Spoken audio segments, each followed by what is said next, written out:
Lizenzele igama kwishishini lwezemfashoni ityendyana lakwaNongoma Kombozi ngelinge lokuqaqambisa ubuhle besinxibo samabhinqa kunye nokugcina inkcubeko yeentlanga ezahlukeneyo kweli iphila. Apha estudio sihleli noThulani Thabete ezakusichazela banzi ngempumelelo yakhe kwimfashoni. Thulani, masikubulise sikwamkele kwiindaba zethu. Ingaba yintoni eyakukhuthaza ba ungene kwicandelo lezoshishino njengoko siyazi nobana ngaba wafuna uba ngutitshala?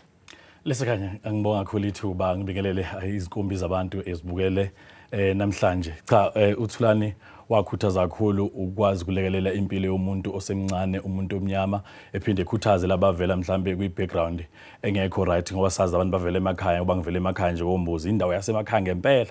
La ibhasi lisahamba khona ngo-1 libuya ngo-5 ntambama. So ngangifuna ukukhuthaza ukuthi noma kuthiwa uqhamukapi yonke into iyenzeka. Thulani, siyakubona umhle nogxa bakho ohamba nabo. Khasichazele ngejongo. Ijongo ibrand kakhulu eqale as iJongo Foundation. Hloso kakhulu ukuthi sikhuthaze labo basebancane ngoba siyazi namhlanje bekuyilanga lomhlanga intombi beziyolulekwa zifundiswa ngokuziphatha. Obegcina ukuthi iJongo insizwe isencane igcina isale dengwane zingalulekwa zona.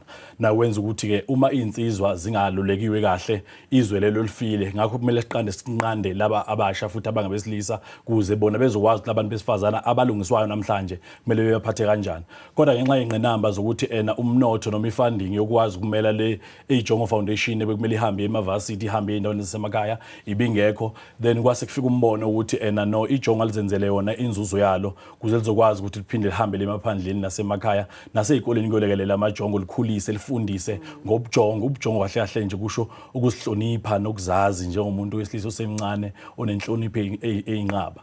Yintoni imfihlelo yempumelelo yeshishini lakho? No, ukusebenza kanzima nje ngokuzikhandla, ukuzinikela kakhulu nokwenza ngaso sonke isikhathi ukuthi ngiseduze nomsebenzi. Ngiyakwazi ukuthi mhlambe la engihambi khona kahle ngiyatholakala, akukuthi mhlambe umphathi womsebenzi noma oyena ebhemsiza asatholakali umuntu mhlambe usaziwayo uhleli lapha. So ukuyikhona kuyimfihla kakhulu ukusendela emsebenzini, ukwazi ukuphatha ama-client ngendlela efanele futhi ezowagculisa. Ingabe ishishini lakho Thulani kuzawuthi gango kuseliqesha abantu abangaphi? Njengamanje sibalela abantu abangu-17 abangaphansi kweshishini lethu, esibala khona abantu abawu-10 abangabantu abasha, siphinde sibala abantu abawu-7 okungabantu abadala ethe asikwazi ukubashiya ngaphandle ngoba la bantu bondla imindeni, ngoba la bantu ba-retrenchiwe after COVID-19 basala dengane benawo amakhono ukuthi bephilise iy'ngane zabo. So sithe noma ke sifika siyinto esiqalela abantu abasha but asibalande labo mama bekwazi ukuthi bebuyise bezonikeza lamakhono kulabantu abasha esibaphetheyo. 17 Thulani linani elikhulu kakhulu. Ingaba umelana njani noxanduva lokuyazi ubana ngaba abasebenzi bakho bajonge ukuze bakwazi ubeka isonke etafuleni?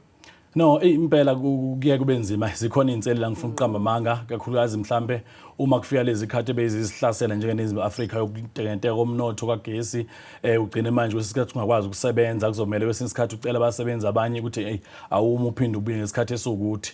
Kodwa siyethemba ukuthi uhulumeni usebenza ngokuzikhandla ukuthi lelo ekwazi ukuxosha kuze sizokwazi ukuthi lamathuba esiwanikezela abantu bakithi omsebenzi ezohleze emile ngaso sonke isikhathi. Yebo khona ikhona inselelo uma istaff sikhula njengoba sisakhombisa ukukhula futhi siye phambili kakhulu, siyethemba nje ukuthi kuzokwenzeka ngokuthola ama-skills nokululekwa sikutholayo njengoba sifika kule mkhakha yezamabhizinisi.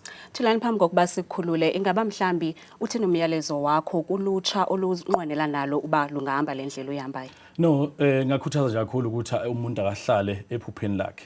Njengoba ubalulekile ukuthi mina isifiso sami esikhulu kuba utishala, kwagcina futhi ngabona ukuthi no kuze mhlawumbe kwesinye isikhathi ngingadli mina ngedwa ngoba utishala kwesinye isikhathi ukuvuka uyosebenza uyinelise wena nomndeni wakho. Kodwa futhi ngase ngibuka ukuthi baningi abantu abakhona eceleni kwethu ezilalini esiphuma kuzona abafisayo nabo ukubeka ukuthile etafuleni. Kodwa ke mhlawumbe akungabi sokuthi indlela iphelile umuntu engazwanga ukuphasa kahle waba utishala waba unesi noma waba yini. Akube khona into engamakhono esikwazile ukuthi sibalande sibaqeqeshe bekwazi ukuthi beziphilise nabo ngamakhono abawenzayo. Njengoba sibukele endaweni zasemakhaya siyobaalanda sithi no abasondele laba beqopha imvunulo ngoba imvunulo manje usukuthola ukuthi iyenziwa abantu avela ko-China Mall usukufika uthenga imvunulo into yakithi yesintu, siyayithatha manje sifuna ibuyele emakhaya labantu ababeqopha kube bona abasupplier sikwazi ukuthi siphakele izwe into ke ngumdabu vele la eNingizimu Afrika.